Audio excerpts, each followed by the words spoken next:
Hi, and welcome to Wasting No Time on HTV. I'm your host, Sharon Moses, and today we're addressing several issues in our great city, from the heavy trash reroute to the proposed scrap tire ordinance program, and finally, illegal dumping.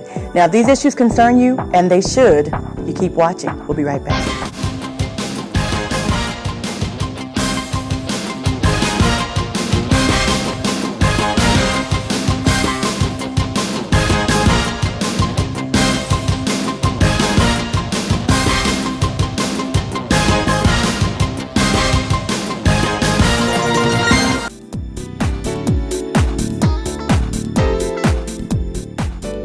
Hello everyone, and welcome to Wasting No Time on HTV. One of the recommendations of the Solid Waste Task Force, chaired by then Comptroller, now Mayor Anise Parker, was to improve efficiency in routing services. The project began under the administration of former Mayor Bill White. He was challenged to make changes that would maximize resources while reducing cost. Well, Harry Hayes, the director of the Solid Waste Management Department, has taken on that mantle of change and accepted that challenge by utilizing his knowledgeable staff, GIS programming, route planning, and input from operations. The result, a new plan and more efficient reroute of heavy trash. Director Hayes is here today to talk about these changes. Harry, thank you so much for being on the show. Thank you for having me. You're welcome. Well, thank you. Tell us about what the changes are in the rerouting of our heavy trash. What does that mean to the to the public? Well, Sharon, what it means to the general public is that once again we're looking at how we're spending their money on a micro level. How much money do we spend for tires? How much money do we spend for fuel? And we have changed the way we send trucks up and down streets through neighborhoods, the size of the area that we're able to service in a single day, and we've made some pretty major tweaks. A number of the tweaks that we have made have come from input from our customers. In some of our larger neighborhoods, and I'll pick on the Willow Bend area with a couple of the larger neighborhoods out there. We have had in the past 4 service days for one neighborhood. And so that creates problems, and it also adds to the cost of city government when we have confusing services, for the residents. Okay, so you said it's because you've got some areas where you're kind of going out there too much. Is that why you're specifically changing the trash reroutes, or is it an area-wide, citywide problem?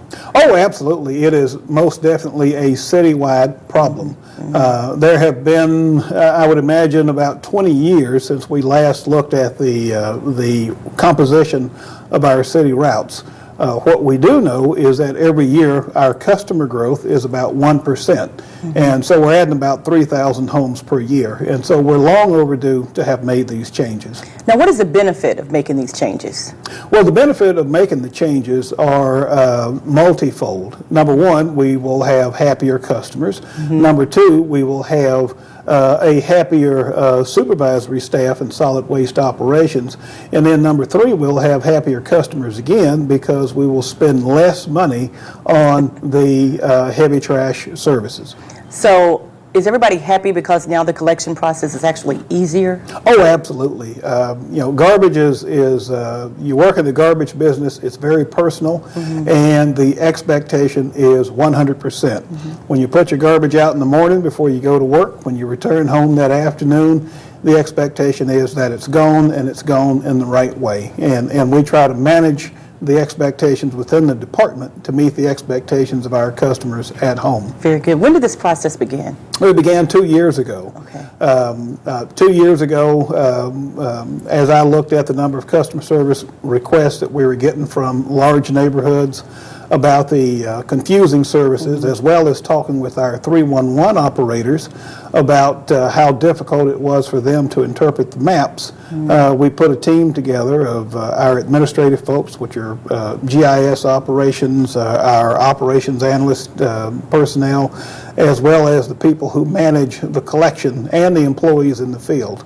We also partnered with the city council offices and our super neighborhood and civic associations to look at how these maps should be drawn. Now, we started talking about the fact that this started in Mayor White's administration, but you say it actually began about 2 years ago. How does that tie in together? Well, it ties in, and let me say one thing, if I can, quickly, about our previous two mayors. most residents don't realize it, but we have been unbelievably fortunate to have had 2 consecutive mayors that are as green and efficient as both Mayor White and now Mayor Parker. Committed to green programs, committed to growing the city's green footprint, and ensuring that as I and my colleagues, other department heads, come to them, that we're thinking about our environmental impact. And I think that's something that folks should be really proud of.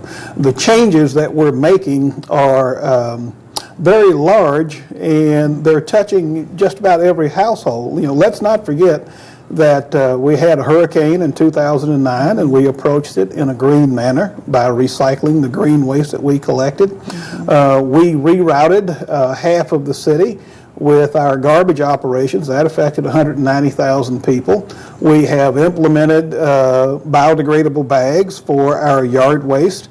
And so there are a number of changes that have come out of the Solid Waste Task Force, which Mayor Parker chaired at the time, but it's been a great partnership, if you will, and a great handoff from one mayor to the other to ensure that we're committed to doing the right things for the environment. Well, I have to know, Harry, we don't have a lot of time on the show, but I have to know, how many people will this affect? This is going to affect approximately 340,000 of our 380,000 customers. So it's pretty big. It's all over the city. It touches every council district. And in some areas, every home will be affected. What marketing plan did you utilize? How did you get the message out? Well, we've had personal meetings with the super neighborhoods and the civic associations. We have sent personal correspondence to every homeowner. If you've been listening to your favorite radio programs this week, you've probably heard one of our commercials on TV. It's posted on the city website. We've done a number of things to make sure that we reach everybody, where they live and play. So when will this new trash route, when does the heavy trash route begin? When does it get started? The heavy trash changes will take effect on November the 1st, and let's just remember that it is only the heavy trash program that is being affected. All we're doing is taking what has been a shotgun configuration of some of our heavy trash routes, and we're putting them in very small containers so that we can get enough equipment, we can get enough personnel, and we can get enough supervision in an area to ensure that we collect it quickly, efficiently, and with minimal problems, and that's what we're after. Any additional cost to the taxpayers? No, actually, we anticipate that we will save up to $500,000 by making these changes. Well, Director Hayes, thank you for coming on the show. It's such a pleasure to see you again. Thank you very much for having me. Well, remember, you heard it here first. The heavy trash pickup schedules are changing. Call us at 311 or check our website for questions. When we return, we'll tell you about the new proposed scrap tire program. That's right, they're trying to make it a law. Stay tuned.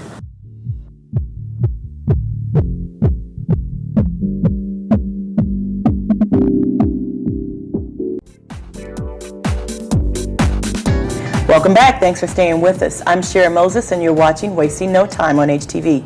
Are you concerned about illegally dumped tires? Well, you've come to the right place. We've got a solution. We're joined by Sil Price, Senior Assistant Attorney from the Legal Department, and Sarah Mason, Senior Analyst from the Solid Waste Management Department. They're both going to talk to us a little bit about that. Hi, guys. Thanks for being on the show. Hello, Sharon. I'm going to start from the very, very beginning because to a lot of people, we don't even know what a scrap tire is. So, Sarah, what is a scrap tire?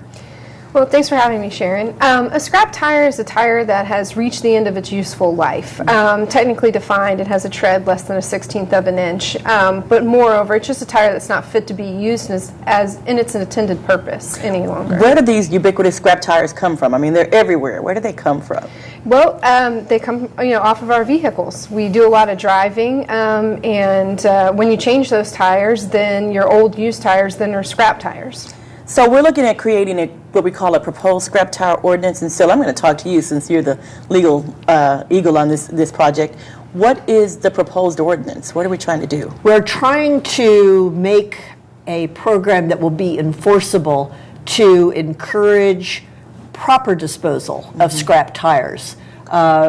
Scrap tires have other uses other than as tires. They can be turned into fuel, they can be turned into other kind of shredded rubber products, but we want that to be done in a responsible way. So was this project taken on because of people illegally dumping the scrap tires? Is that what Yes. made, okay, great, great. So when we're looking at it from a legal aspect and we're trying to get started to create quote unquote a law or an ordinance, what are some of the issues that kind of come to the forefront for us? I think one of the most important things is for it to be clear and user-friendly. And this will apply mostly to tire shops and transporters of used tires. But the way it's being proposed, it will also be relevant to individual citizens as well. Great, and Sarah, I understand that you've got your hands in this project really strongly, correct? What do you all, what do you want to accomplish by this regulation? Well, what we hope to accomplish is better regulation of the storage, transportation, and disposal of scrap tires within the city of Houston. And by putting this program in place, we hope to see a reduced incidence of illegally dumped tires, which will mitigate against some of the health risks that are posed by these tires when they're dumped in places that they should not be. When did the process begin? How long have y'all been working on this? Oh, It seems like a long time. It has been over a year Over at a this year. point. Okay. So it hasn't actually occurred yet. We're still in the process of bringing it together and creating the proposed quote-unquote ordinance. That's correct. We're using some language that has been around, and we will be referring to existing law, but the department will be making a request for council action, we hope sometime soon. But even if council passes it, we would anticipate there would be some delay between the date that council passes it and when it would go into effect so that people could be prepared for the new law. So I have a question, and you made a statement about it being a health issue. And I understand that your background, is it environmental sciences? Am I saying that correctly? Yes. Very good. What are some of the issues and concerns that are associated with illegally dumping scrap tires? Well, one of the chief concerns over scrap tires is that they make excellent pools of water. It's a great holding place for standing water, and standing water, as you know, is a breeding ground for mosquitoes. Anyone that lives in Houston is familiar with mosquitoes and the nuisance that they are, but they also do carry disease, things such as West Nile virus. In addition to being a breeding ground for mosquitoes, scrap tires also make good habitat for other organisms that serve as vectors of disease, such as snakes or rats. Because they are a petroleum product, tires are very flammable, and so there's also a potential risk there. And so it's just a good idea to dispose of them properly, and that is what the state law requires. Now, Sil, you said earlier, you said something about it's going to affect tire shops. Is it only going to affect this proposed regulation? Will it only affect tire shops or businesses? Primarily, that's what it's intended to cover, but it will affect individuals. Individuals will only be allowed to carry 5 or fewer scrap tires in their vehicles. Anyone who carries more than that is going to need to be registered with the city. Wow, that's pretty interesting. So your everyday average transport of tires, that's what's going to change. It should. What do we have in place now? Is there a proper place to dispose of our tires? Do we take tires in the landfill at the city? Well, the city does not take tires to the landfill. According to state law, we don't have a landfill ban on tires in Texas. They can be landfilled if they're quartered and shredded. More often and commonly, the proper thing to do is to take them to a registered tire disposal facility or tire processor, and that's what the city does. We have a contract with a registered tire processor where the tires are actually recycled into different materials such as crumb rubber or playground mulch. Now, I know we haven't gone into the details, Seal, of what this regulation technically, quote unquote, is, and I understand that. But what would be a possible penalty for not, being in compliance? Because it's a health and safety ordinance, state law allows us to write citations, and the maximum fine would be $2,000 a day for each violation. Wow, that's a lot of money. So $2,000 a day per each violation, and you could prevent that by doing what, Sarah? Well, you can prevent that by, if you are a tire transporter, you will be required to get a permit from the city, and that permit will be displayed on your vehicle so that you, if you are stopped by the police, you will know that they're a registered tire transporter by the permit displayed on their vehicle. And if you're a tire generator shop, you'll be required to register with the city. So it's not on the books yet. We're in the process of getting it done. But if a person has questions about this proposed tire ordinance, what would they do? If you have questions, you can call 311, and they have some information available on this program. In addition, you can check out our website, houstonsolidwaste.org, and you can find some information there on how to send an email or contact if you have questions. I'm always curious. Whenever we start doing these types of things, is there any additional taxpayer funding involved in this project? Has it cost the citizens any more money? We have to know. Right. Well, when the program goes into effect, the cost of implementing the program will be covered by the fees that are charged to the regulated community. Excellent. And so there won't be any additional taxpayer money needed. We're always glad to hear that. No taxpayer money. Final question I think I have for you. If I'm a citizen and I want to support what you're doing, because I'm assuming, will this help our neighborhoods somehow?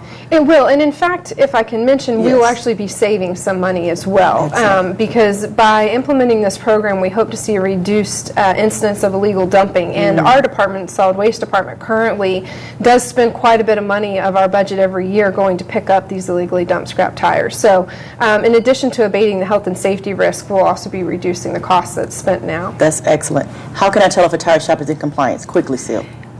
You should be able to tell if there's tires being stored out of doors or open to the elements. They may not be in compliance. Seal and Sarah, thank you so much for being on the show today. Now, as the ordinance progresses, will you all come back on the show and talk a little bit more about it? Absolutely. Great. Well, next, the infamous illegal dumping issue. Ooh, stay tuned. More after this.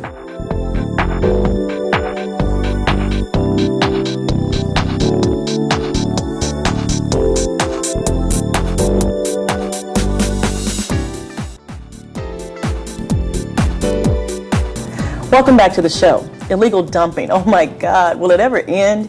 We're here to answer that question. We have Elise Coffey, the manager of the Community Outreach Department, and Preston Rowe, president of the OST and South Union Area Super Neighborhood Association. Welcome to you both. Glad to be here. So let's just talk about it. I'm going to ask you, Elise, what is illegal dumping? It's trash that's placed somewhere other than in front of your house for proper collection. Usually it's on dead-end streets, it's on wooded areas, it's along streets where there are no homes or businesses. There's a theory called the broken window theory. If you break a window and no one fixes the window, then soon someone leaves an old tire. Then you'll find a bag of trash. Then you'll find more bags of trash. And that is analogous to just not taking care of your neighborhood.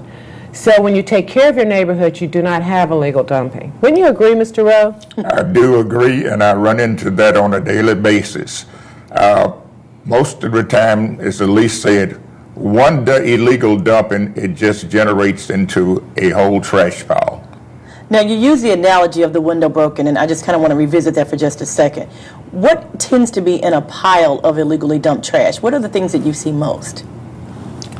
Well, it can be anything from tires to household garbage to building material. These are things that I run into, and it's really a problem. It's a problem in your community? It is a problem. Or is it a citywide problem? It is a citywide problem, not only on the south side, but on the north side, the northeast side also. Now, I want to revisit the term illegal dumping. Is that a crime if they don't do it a certain way? How is it illegally dumping? What is that? Well, I would say it is illegal anywhere that it is not a designated dump. Then it is considered as an illegal dump on city right-of-way, or it can be on private property that is not designated as a dumping ground. Okay. Do we have the city, and when I say we, I mean the city, do we have maybe some alternative to illegally dumping? At least, what are the alternatives? Instead of somebody dumping their trash on the side of the road, what can they do with their trash, with their heavy trash? We have 6 locations in the city. They are called neighborhood depositories. They are open Wednesday through Sunday, generally from 9 to 6, except daylight saving time, it changes.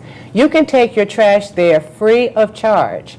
You can go up to 4 times a month, and you just show a driver's license or a tax bill and a utility bill, and you can dump there free. You can take your trash, you can take your tires, used motor oil, you can take all your recycling, all the things that we recycle, everything but household garbage. And you said it was a free service. It is a free service. Okay, so what if I'm a citizen, I'm John Q. citizen, I'm out there and I see someone illegally dumping? What should I do? Well, what I advise my constituents to do in the neighborhood is not to confront the individual that are dumping, but if you have a camera, to take a picture of the license plate, the type of car or the vehicle, and then go in and call the non-emergency police department number, which is 713-884-3131. I want to repeat that, 713 884 884 3131. 31. And that is the number to call if someone sees an illegal dumping in the Illegal process. dumping, or a lot of people call in to 311. That is an easier way to do, but it always winds up at the Houston Police Department, where they will investigate. Now, if I don't see anyone illegally dumping, but I just see a pile, what number would I call then? You would call 311 at that time. Okay. Now, how does illegal dumping hurt the neighborhoods? I understand that you're with the city, Elise, right? And you've been with the city for quite some time now. This has probably been part of your agenda for a while. How does illegal dumping hurt the communities and hurt the city of Houston? It hurts because visually it hurts. It attracts rodents. It attracts mice. If you have tires in the pile, like Sarah was saying earlier, water's in the tires, it creates mosquitoes, it breeds all kind of vectors you really don't want in your neighborhood, and it looks so ugly. Since it's called illegal dumping, I understand that maybe we can get some citations or a ticket if I'm caught dumping, correct? That is correct. What is the charge for that? Between $200 and $2,000. And if you are a commercial dumper, you've dumped commercial tires or you've dumped commercial material, you not only pay the fine, but you have to clean it up. I understand that. That's excellent. I need to find out where would I find out more information about this illegal dumping. Give me a website quickly so we can wrap this one up. City of Houston, Solid Waste Management. You can go online to houstonsolidwaste.org. HoustonSolidWaste.org. And Mr. Rowe, you're over the OST South I'm Union? over the Great OST South Union Super Neighborhood number 68. Number 68. Well, thank you both for being on the show. Illegal dumping, that's the issue. It is illegal. And if we come together, maybe everybody can get it, that it's a crime. But we have free alternatives. Yes. Thank you both for being on the show. This is my favorite part of the show. This is where I say thank you for watching. We're looking forward to hearing from you, so if you have questions, call us at 311, and please visit our website at houstonsolidwaste.org. Like us on Facebook at Houston Solid Waste, and follow us on Twitter at Houston Trash. I'm Sharon Moses, and until we meet again, this is Wasting No Time.